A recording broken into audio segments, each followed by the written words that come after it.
Unfiltered opinions. Sometimes you have ideas and you're not quite sure why. As you secure the bag. Sometimes you meet people and realize there's probably a reason why you stayed in touch. Just listen. Sometimes all the pieces just come together by themselves. I'm Jimmy Moyaha. And I'm Simon Brown. Welcome to Insider Exchange.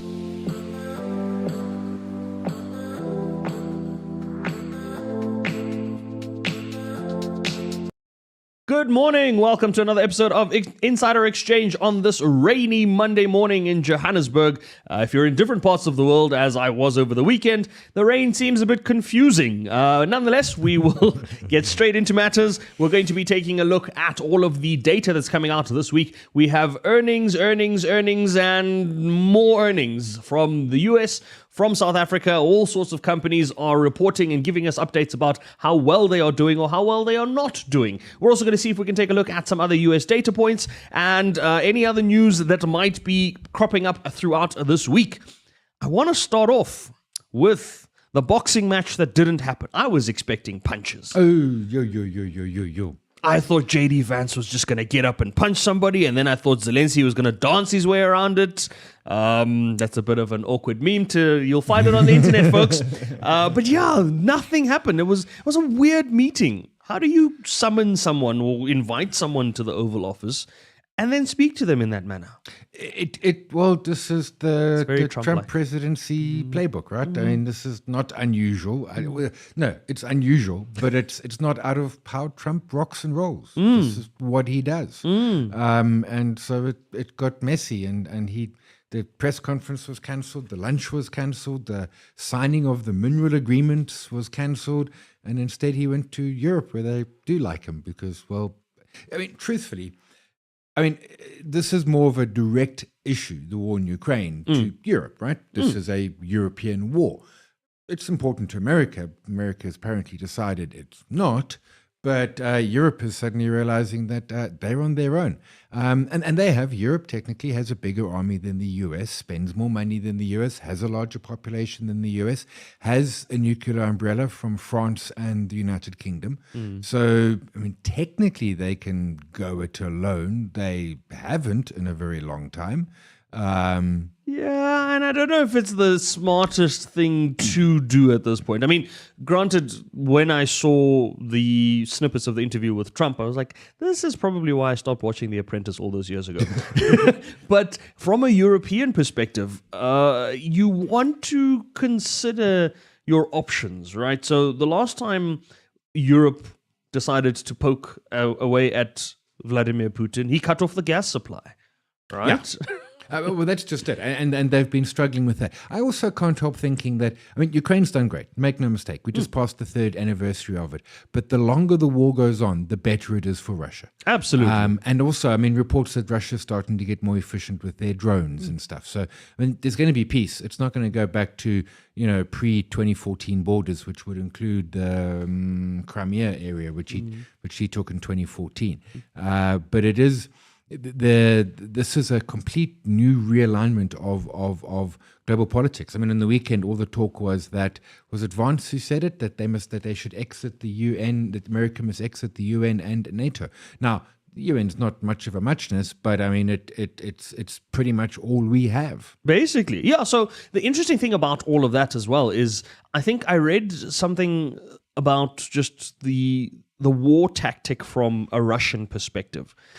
It was never to wage out a war that was unwinnable. It was always from the beginning to say one of two outcomes will prevail. Yeah. There will be a ceasefire and peace, or there will be a Russian victory. A Ukrainian victory was never factored into how Russia strategically attacked Ukraine. And I think that puts a country like the Ukraine on the back foot from day one. But as you mentioned, Si, if America doesn't want to give you money, go to 10 Downing Street. They'll give you $2 billion, $2 billion euros? Yeah, $2 billion. 2 billion something, not very much. 2 billion something I mean, to wage the war. The thing is that remember the whole theory that Russia would overwhelm Kiev in 3 days or something like that. hasn't happened. I mean, and kudos, because the war started up in Kiev's right up by Poland. So it started coming in from the east, etc. And now it's just pulled down to the Donbass region, all that down in the South Black Sea, Crimea, etc. But so it hasn't gone as Russia had hoped. Ukraine can't win the war. I mean, they can't win it in the traditional sense. So it has to be some sort of peace talks. Well, when the peace talks happen, it's going to be interesting to see what is left of the Ukrainian region. Russia has taken quite a bit of that territory, and it's going to be interesting to see where the new borders align. But that's not for our show. We are taking a look at market matters and things that are affecting the markets. And this week is earnings season, or earnings. Just earnings are kicking off everywhere. Earnings of flood, I think, Yeah. is the word that we're looking for. And I got to say, I mean, kind of so far as expected, single commodity producers, aside from gold, are getting thumped. No surprises there. Retail-facing stocks are. I thought Truworths was quite weak, but I thought Truworths has been weak for a long time. I mean, the stock is cheap, but it hasn't been exciting for a while. But some, I mean, like Bidcorp. I mean, the market didn't like the Bidcorp. I mean, what must Bidcorp do? I mean, they sell little tubs of butter and make like billions of rands profit. I mean, I don't know how they do it, but I thought the Bidcorp numbers were really good. Others like, is it Cap or Carp? Mm-hmm. I don't know, which way do you say it? Carp? Carp. Okay. Carp Industrials, or no longer Industrials, Cap. just Carp. Is it Cap? I think it's Cap. It's the K. Yeah. Okay. Pick your, I don't know. Pick your either. one. However you say it. Yeah, I mean, they got some issues. Well, not issues. Their PG Bison's got that new plant. That takes time to get up to optimal production because they've got to get sales and through, etc. Although the Restonic wasn't bad, Unitrans wasn't bad. Except for single commodity producers and Truworths, results are mostly okay. Although Metrofile came out this morning with horror numbers. And when we look at them, the likes of Santam putting out results as well today. We know that the JSE will be putting out they've just results come as out. well. There we go. That's just come out. So there's a voluntary announcement from Barloworld. So there is a lot of data. And you'd think this is just the data in South Africa. But we've also got the likes of CrowdStrike that are going to be reporting out of the US as well this week. So it is a data-heavy week. And I suppose markets are looking at all of this data and saying, where do we gauge the strength of markets in terms of the strength of the consumer, in terms of the strength of the performances of these companies?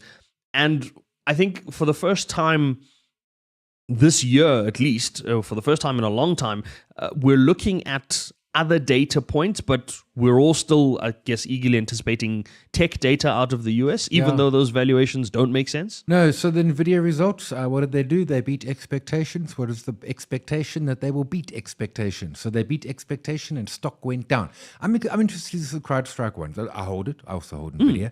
Just to get a sense of, remember they shut down the internet last June or July? They broke the internet for a couple of hours. I can tell when it was because I can see it on the chart. It was mid-July. There we go. Yeah, so I'm interested in liability from them, but they were really, so they like got little things that they add on and sell and stuff, and obviously in security, I quite like the business. I'm keen to see what their numbers are. I'm also keen to see the responses, and that's what's interesting me. Like NVIDIA, beats expectations, and let's sell off. I remember when we spoke about CrowdStrike, we said even though there was this huge break of the internet data security breach and all of that, they're still the largest player in the space that they sit in. And it was unlikely that they were going to lose customers. So even with the numbers that are going to be coming out this week, I'm not expecting the provisions and the lawsuits and things to be that big. Correct. It did kind of go away very quickly and very quietly. It did. And so I agree with you. They're not going to lose. I mean, if you are an existing customer, taking CrowdStrike out of your system is possible, but not fun. If you are a new customer, well, okay, you might ask questions, but they are the leaders and they've got some really great products in that regard. The lawsuits, we shall see what happens with those. In the big picture, they're probably quite small.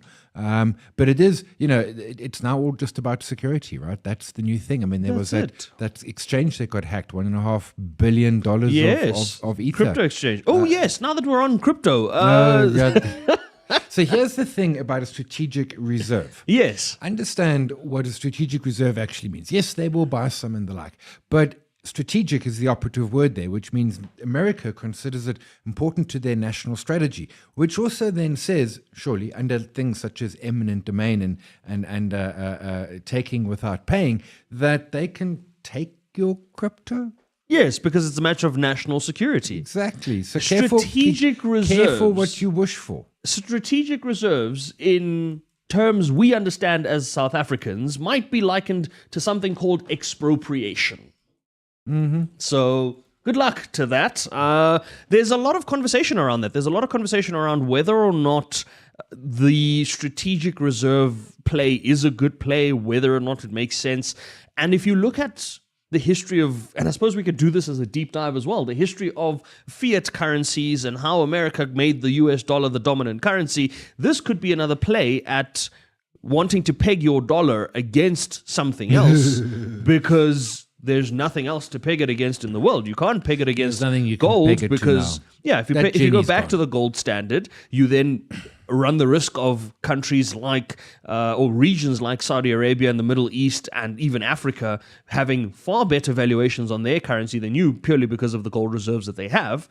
And now the American dollar becomes a whole different conversation. So you need to peg it against something that you still are the dominant leader in. And I suppose with all of the ETFs coming out of BlackRock and the SEC, it would make sense. Yeah, the US dollar can't be pegged to anything. We can't put that gold genie back in the bottle. I know there's a chap on Twitter who thinks we can. It's just not possible. America has confiscated citizens' gold before in the Great Depression in the 30s. They basically said, oh, you got gold. Our gold now. Ooh. Yeah, strategic reserve. Strategic reserves. So they're going to confiscate your crypto. Yeah, maybe we don't know. But you can't make. So it is weird that Bitcoin is supposed to be like this.